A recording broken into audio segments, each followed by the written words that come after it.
Hola a todos y bienvenidos a Historia Full.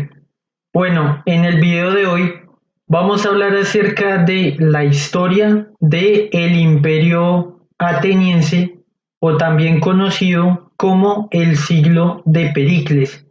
Así que sin nada más que agregar, comenzamos de una con el tema. Entre los siglos octavo y sexto antes de Cristo, los griegos se establecieron fuera de su territorio y fundaron diversas colonias en el Mar Negro y en el Mar Mediterráneo.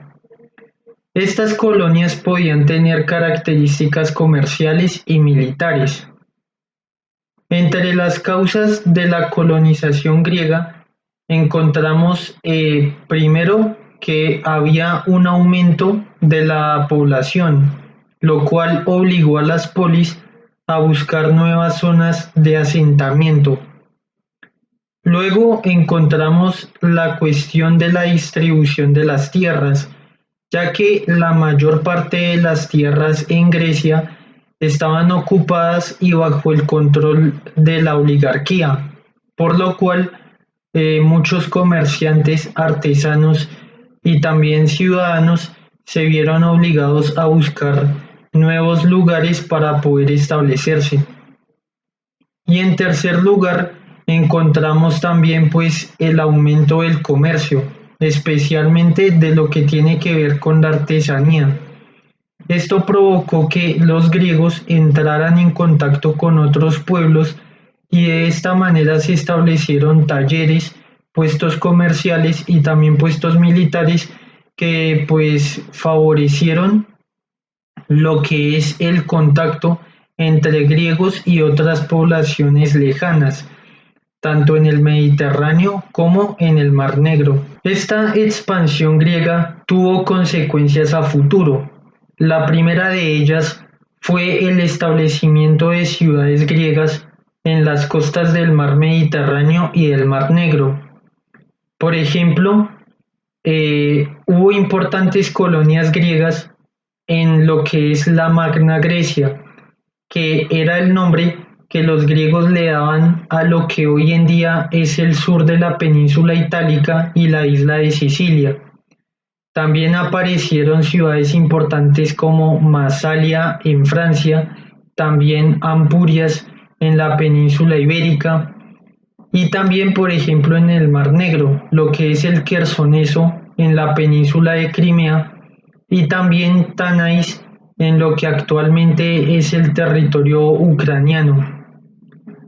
Aparte de esto, la cultura griega se difundió por el mundo conocido, ya que pueblos no griegos entraron en contacto con ellos y pues adoptaron muchas de sus costumbres. Esto, por ejemplo, sucedió con los pueblos prerromanos de los Balcanes, como es el caso de los ilirios, los tracios, los dacios. También esto sucedió, por ejemplo, con los celtas en Francia y también con pueblos de la península ibérica como los íberos y también pues hubo importantes contactos con esta civilización que se desarrolló en la península ibérica, que fue la civilización de Tartesos. Otro ejemplo de contacto con otras culturas se dio en África del Norte, donde pues colonias como por ejemplo Naucratis en Egipto y también la de Cirene en lo que hoy en día es Libia, permitió el contacto de los griegos con pueblos egipcios y también con pueblos bereberes, que pues son autóctonos de África del Norte. Aparte de esto, toda esta expansión colonial provocó el desarrollo del comercio y esto provocó que existieran nuevos grupos sociales que se vieran favorecidos, como son los comerciantes y los artesanos. Con el paso del tiempo, estos grupos exigieron una mayor participación en el gobierno. Esto provocó revueltas que con el pasar del tiempo pues propiciaron la aparición de la democracia en Grecia. El siglo V antes de Cristo fue la época de mayor esplendor de la civilización griega. Pero en esta época Grecia se vio amenazada por la expansión del imperio persa Aquemenia, el cual se encontraba en expansión hacia el oeste, en dirección a Europa. Esto provocó las guerras médicas, las cuales sucedieron entre los años 490 a.C. y 478 a.C. Después de la victoria de los griegos sobre los persas, esto provocó que la ciudad de Atenas pues recibiera mucho poder y mucho prestigio. A partir de entonces, los atenienses lideraron una alianza militar y comercial conocida como la Liga de Delos, la cual también fue en parte obra de el político y militar ateniense Pericles. Esta época de esplendor se le conoce como el Imperio Ateniense y también se le conoce como el siglo de Pericles. La figura que representó el poder de la ciudad de Atenas en esta época fue Pericles. En el siglo VI a.C., la ciudad se había convertido en una democracia gracias a las reformas de Solón y de Clístenes, pero fue en la época de Pericles en la que la ciudad acentuó su carácter democrático y también fue él el máximo representante de la vida política de la ciudad. De hecho, como líder del Partido Democrático, consiguió que la Asamblea aprobase muchas de las reformas que establecieron firmemente la democracia en la ciudad de Atenas. Pericles es también recordado gracias a su desempeño como militar, ya que fue elegido estratego durante 15 años seguidos. Aparte de esto, también fue un hombre de cultura, ya que promovió las artes, las ciencias y también fue el responsable de la construcción de la mayoría de los templos de la Acrópolis. Como mencioné anteriormente, en esta época la ciudad de Atenas adoptó la democracia, el cual era un sistema político en el que los ciudadanos participaban en las decisiones del gobierno mediante una serie de instituciones que vamos a ver a continuación. La primera de estas instituciones es la de los magistrados, quienes eran los gobernantes de las polis. Ellos estaban divididos en dos sectores. El primero es el de los estrategos, quienes tenían funciones militares. Y luego tenemos a los arcontes, los cuales dirigían los tribunales de justicia y también dirigían las ceremonias religiosas. La siguiente institución es la Eclesia, la cual era una asamblea de ciudadanos, la cual se reunía periódicamente y se encargaba de votar las leyes, también elegir la política exterior y también elegir a los magistrados. La siguiente institución es la Bule o el Consejo de los 500, el cual estaba formado por ciudadanos elegidos por sorteo y el cual se reunía anualmente. La labor de esta institución era supervisar el trabajo de los magistrados y también supervisar el cumplimiento de las leyes. La última institución era el Elieo, el cual era un tribunal de justicia que se elegía o se reunía anualmente y las personas que lo conformaban eran ciudadanos elegidos por sorteo.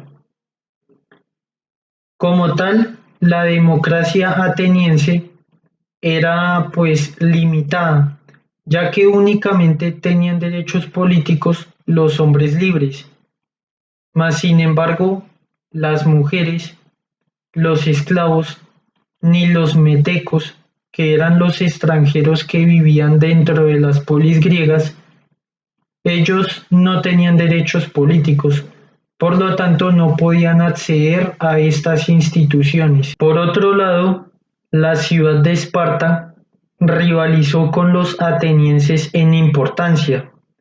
Esta rivalidad se vio acentuada por las diferencias políticas, porque mientras que los atenienses tenían una democracia, los espartanos tenían una oligarquía, porque el poder estaba concentrado en solo unos pocos. Las instituciones sociales de los espartanos eran las siguientes.